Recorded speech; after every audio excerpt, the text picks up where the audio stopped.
In this video, I'm going to go over 3 best ways to improve your digestion for fat loss. And we're going to go over specifically indirect, direct, and even supplementation on how to get rid of your gut for good. So my name's Adam Bunnell. I'm an online fat loss professional, and I've helped hundreds of men around the world get to elite level physiques using metabolic priming, which is a process of metabolism manipulation that I use with clients around the world. But in today specifically, I want to cover a digestion-related issue. So a lot of people do have digestion-related issues, and if you're someone who's been struggling with trying to get rid of that gut that you can't seem to get rid of finally, I want to kind of go through overall digestion related symptoms first, right? Because digestion is the key corner point of actually losing body fat. And the first thing I do, which each and every one of my clients plans, is to first of all overall optimize their digestion for nutrient absorption, food flowing through the body very well, and this automatically right off the bat helps them lose weight significantly by getting rid of a lot of unwanted digestion related issues.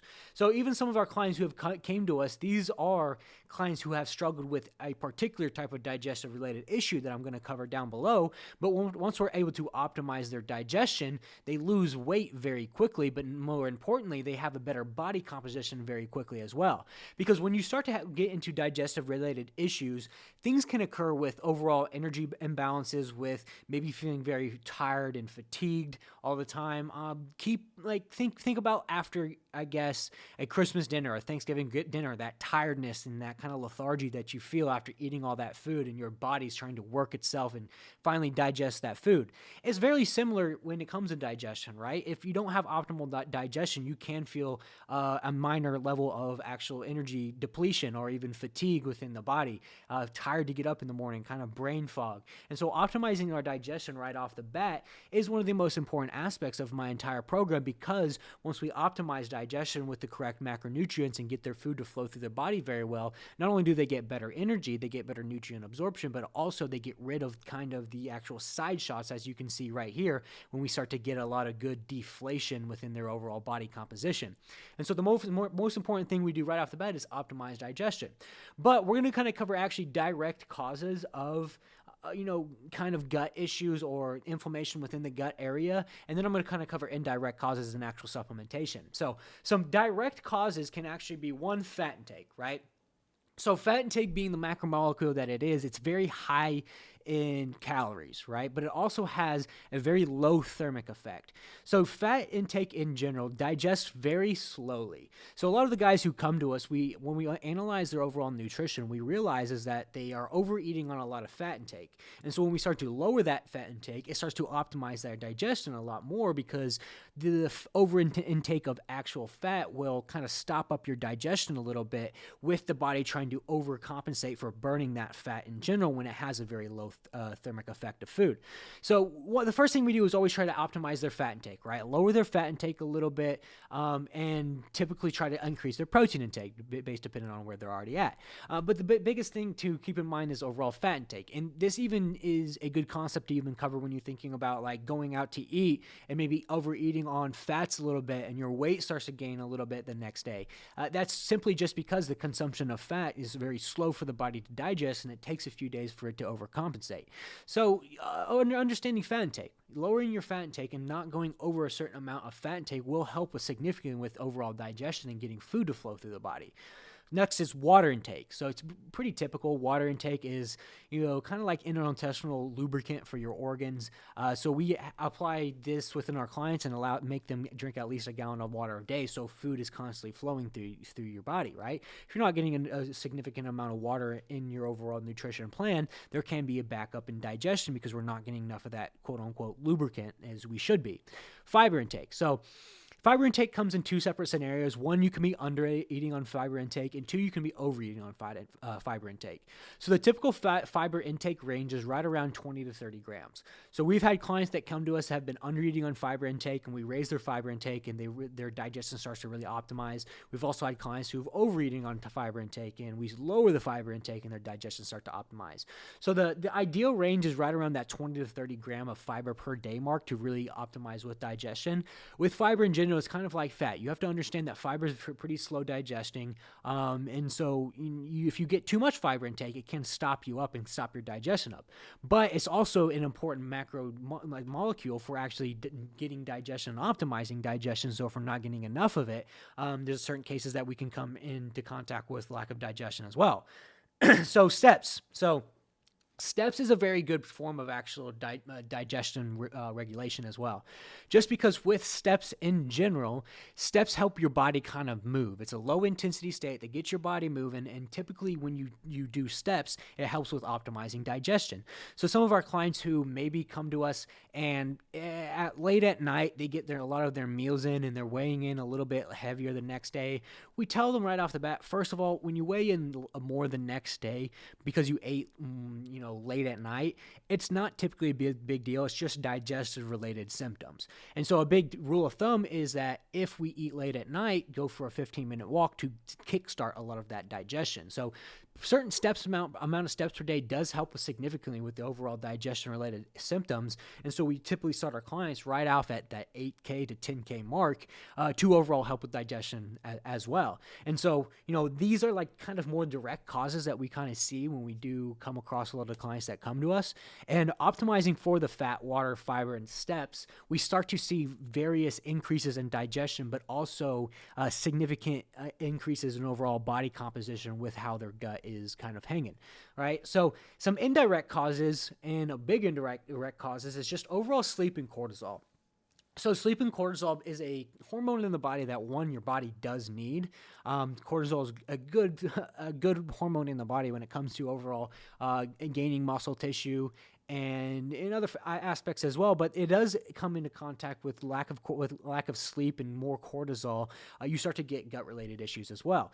So like stress being cortisol, whether it's psychological or actual stress on the body, it can come to and make digestion a little bit more difficult as well, because cortisol, one, it makes the body and it prohibits the body from actually losing body fat. It's hard for the body to lose body fat when it's stressed and has a high level of cortisol within it.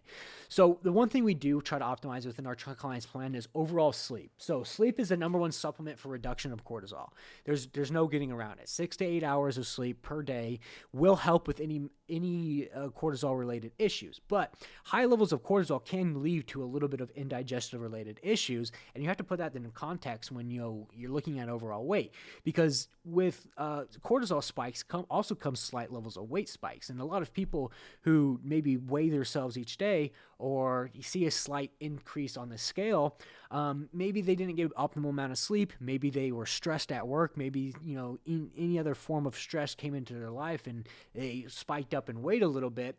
But the purpose is that this is an indirect cause of, a lack of actual digestion, right? If the body is highly inflamed from levels of cortisol and stress, it will prohibit it from utilizing proper digestion in a sense as well. Even when clients come to us from more bodily cortisol and bodily stress, like doing a bunch of cardio and over fatiguing their body, that's when we start to get, levels of digestion, levels kind of gut inflammation that we see. And a lot of those clients who come to us, one, we cut a lot of that cardio out and cut a lot of that bodily inflammation and cortisol out, and they lose a lot of weight right off the bat because we optimize their digestion, but we also optimize their cortisol levels as well. So sleep is a big one. Sleep and cortisol is an indirect cause to overall digestion and overall how your body is digesting food. So very, very important to know, but not a lot of people put into context overall stress, cortisol, and sleep when it comes to digestion, but also overall losing body fat. So that is more of an indirect cause. So supplements that we can actually use that I've used within my clients' plans, there's one, just overall digestive enzymes. So there's a lot of great digestive enzymes out there with is going to be beneficial for overall digestion. Typically with my clients, the last thing I do is try to add any unwanted supplements like a digestive enzyme. But there is benefit to overall digestive enzyme for increasing digestion. Obviously, that's what the supplement is for. But first of all, we want to try to optimize for the direct and indirect causes before we start to look into actual supplementations for the causes. Because if we're putting supplementation on a cause that is being caused, with, like I said, within the indirect and direct range, we're kind of just putting a Band-Aid over a bullet hole, right? First of all, we need to get to the root cause and solve the root cause before we start to look into more overall supplementation.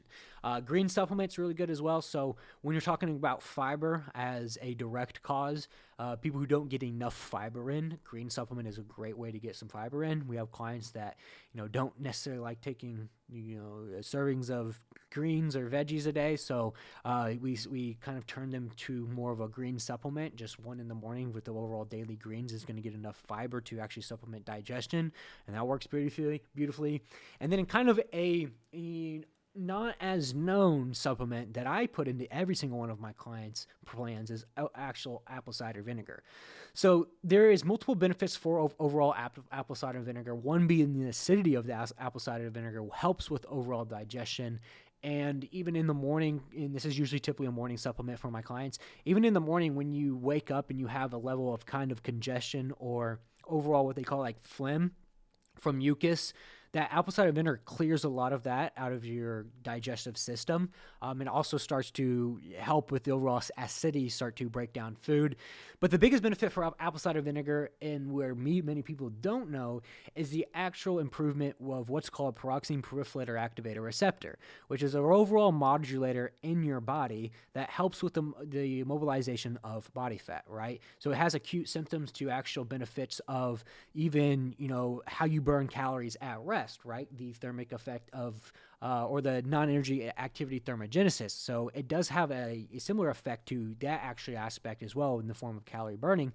But the benefit for digestion and the pyroxene periphylator activator receptor is a very good aspect when it comes to apple cider vinegar as well. So I typically have all of my clients start in the morning with apple cider vinegar supplement, either diluted in water. We even have clients, and me particularly, what I use is even put added lemon juice extract from concentrate within that as well, which helps you even more with the overall acidity effect to improvement of digestion. And then if you wanted to, I have clients that will even add a green supplement, apple cider vinegar, and then even a lemon juice extract all in one in the morning, and we call it Adam's digestive morning cocktail. So that's kind of something that I've coined within my clients that help with them as well. But that's when we have to bring out the big guns. But overall, apple cider vinegar is a very, very good supplement when it does come to digestion, but other related symptoms as well for the increase of losing body fat. So anyways, if you like this video, like, comment, and subscribe. I wanted to do an entire video on digestion because I know that digestion is a very huge issue when it does come to losing body fat, because there is a direct correlation between digestion and losing body fat. So I definitely wanted to cover this topic. And on next video, I'm going to actually cover the actual specifics and the actual science behind digestion and overall metabolism when you start to put those together at overall scientific benefit. So like, comment, subscribe. Make sure to turn on the bell notification so you get these videos. But I'll be doing these videos 3 times a week. So the purpose of it is just to give you guys all the information in the world to get to your leanest level physique, get to that next level physique. So make sure to like, comment, and subscribe, and I'll see you guys next video.